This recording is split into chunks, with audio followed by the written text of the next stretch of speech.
Bonjour à tous, comment ça va? Écoutez, je vais très bien, je suis très content de vous retrouver aujourd'hui. Quel est le thème de la vidéo d'aujourd'hui? Aujourd'hui, nous allons créer une intelligence artificielle. Rien que ça. De quoi on va parler aujourd'hui? On va parler de machine learning. Aujourd'hui, nous allons créer une intelligence artificielle qui nous permettra, dans un e-commerce, déterminer si un client est un potentiel acheteur ou pas. Et en fonction du pourcentage de la prédiction, on va pouvoir mener des actions, que ce soit envoyer des mailings, que ce soit une invitation, une vente privée, un bon d'achat, on peut faire vraiment tout ce qu'on veut. Ceci grâce à Azure. Machine Learning Service est une ressource d'Azure qu'on va pouvoir utiliser et je vais vous montrer comment l'utiliser, comment la programmer grâce à la programmation visuelle. Qu'est-ce que la programmation visuelle? La programmation visuelle est un assemblage d'actions pour arriver à un résultat, un assemblage de Lego en quelque sorte. L'idée de cette vidéo, c'est de vous montrer les principes de l'algorithmie, c'est-à-dire une suite logique d'actions pour arriver à un résultat, et ce résultat-là doit répondre à votre problématique. Après tout ce blabla, place à l'action. Voilà, nous sommes sur notre poste. Vous pouvez prendre le vôtre. Ce qui est intéressant sur ce projet-là, c'est que vous pouvez vous inscrire directement sur Azure. En effet, Azure vous permet de créer un profil, vous donner accès à toutes les fonctionnalités Azure pendant 30 jours avec 170 € de crédit de consommation offert sur ces durées-là. Une fois créé Azure Machine Learning Service, vous allez tomber sur tableau de bord ici avec plusieurs éléments. Aujourd'hui, nous allons nous intéresser aux experiments. Prenez par exemple celui de Bike Buyers. Voici Machine Learning Studio. Vous allez avoir la possibilité de créer vos scripts, avoir le résultat directement en temps réel grâce à la fonction de lancement du projet. Sur votre gauche, vous avez les différentes fonctions que vous pouvez récupérer, les différentes briques, un peu vraiment comme des Lego, que vous pouvez récupérer ici, les installer et les connecter entre elles. Pour ce projet-là, évaluation des différents clients potentiels. Ma base de données pour ce projet-là est un CSV que j'ai récupéré et que j'ai reformaté à ma guise. Vous pouvez très bien vous connecter à une base de données en ligne, telle qu'une base de données sur Azure, comme Cosmos DB, ou Blob Storage, ou SQL Database, ou sinon une base de données autre dans un autre fournisseur. Ensuite, vous allez sélectionner les différentes colonnes dont vous avez besoin pour pouvoir étudier ceci. Dans cet exemple-là, j'ai besoin de ces éléments qui sont juste ici. Ensuite, via le split data, je vais diviser ma base de données en deux parties. Une partie sur laquelle notre algorithme de machine learning va s'entraîner et l'autre, ce sera un comparatif. Donc la base de données restante qui va être comparée avec les prédictions de la base de données étudiée. Ici, Two Classes Boosted Decision qui est un algorithme d'entraînement.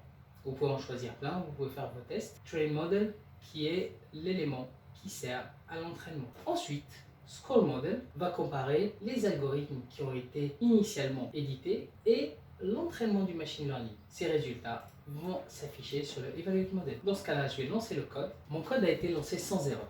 Voyons voir ce qui se passe. Sur mon fichier CSV, on a toutes les données dont on a besoin pour étudier. Ce que je veux, c'est la colonne Purchased Bike, acheteur ou pas acheteur. De la base de données initiale, nous allons passer directement au Score Model. Voyons voir ce qui se passe. Nous avons toujours la colonne Purchased Bike initiale. Et à côté, Scored Labels.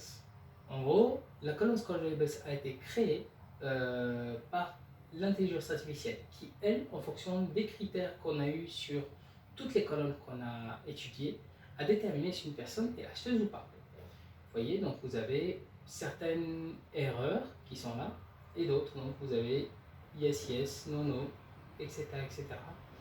Et donc, vous avez la prédiction. Et ici, nous avons le pourcentage de la probabilité d'achat.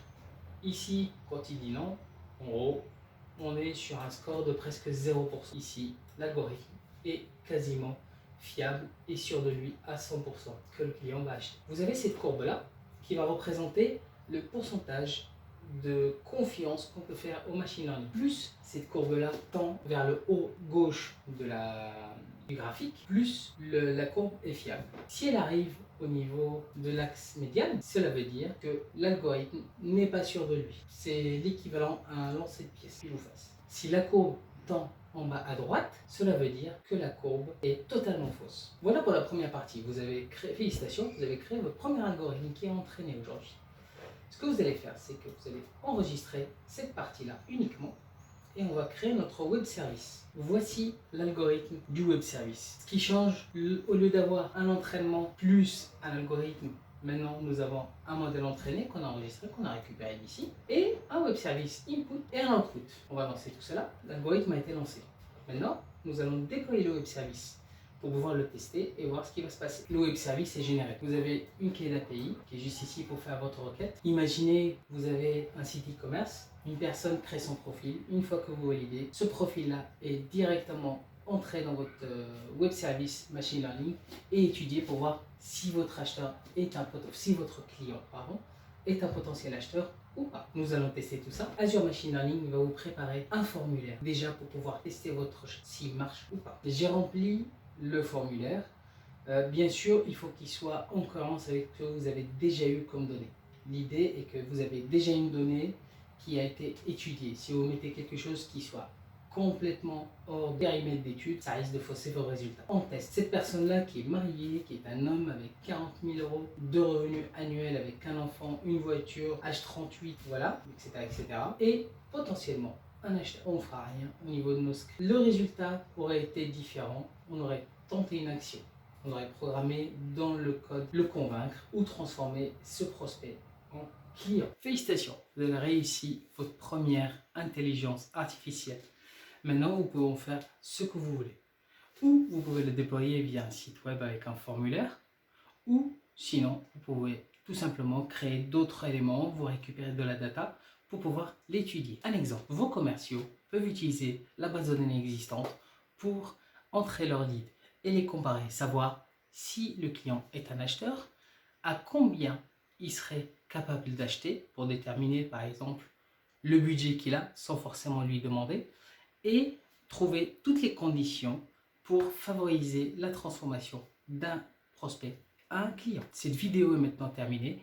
Merci beaucoup de l'avoir regardée. J'espère qu'elle vous plaira. Si c'est le cas, n'hésitez pas à mettre un pouce bleu, de partager et de suivre ma chaîne directement. Que ce soit via LinkedIn, vous postez vos commentaires ou sinon directement sur la chaîne YouTube. Merci beaucoup et à la prochaine.